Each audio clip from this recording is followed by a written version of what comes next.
is another treatment for Parkinson's disease besides levodopa, carbidopa. And that is by reducing protein to needed levels rather than excessive levels. And studies have shown, quite a few of them. Researcher and neurologist in Italy, Luciana Baroni, has published some great studies. One study is fascinating. They took a group of people and they'd already changed their diet to where they were eating a low protein breakfast and lunch. They were down to 67 grams of protein a day. Now adults need about 46.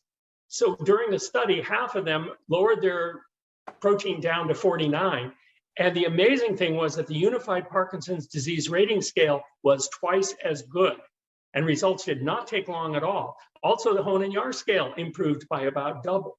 So this is a fantastic way to treat people. It's very effective. It's effective in the short term and the long term.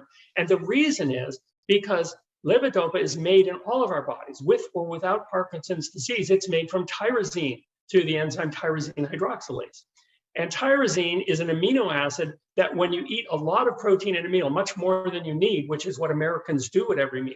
Americans tend to eat 50 grams each meal of protein. They only need 50 grams in a day. And this excess amino acids interfere with the only transporter into the bloodstream, the large neutral amino transporter. Also, from the bloodstream, more critically into the brain, the large neutral amino acid transporter is clogged like a rush hour traffic. And the tyrosine can't get into the brain to make, through tyrosine hydroxylase, make levodopa. Now, this occurs both in people with Parkinson's disease and without.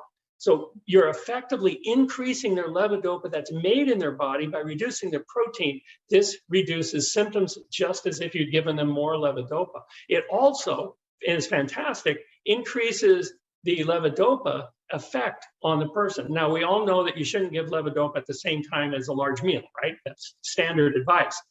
But it is the protein that interferes with the transport of levodopa as well as the tyrosine. So you're interfering in two different ways with our ability to make dopamine by having the usual excess of protein instead of just the amount that you need. And there are, of course, many diets for more advanced Parkinson's that we have developed. My wife has a cookbook for Parkinson's where you can get plenty of calories, but not too much protein, so that you are able to cut your symptoms in half. Well, for me, my website is drsteveblake.com.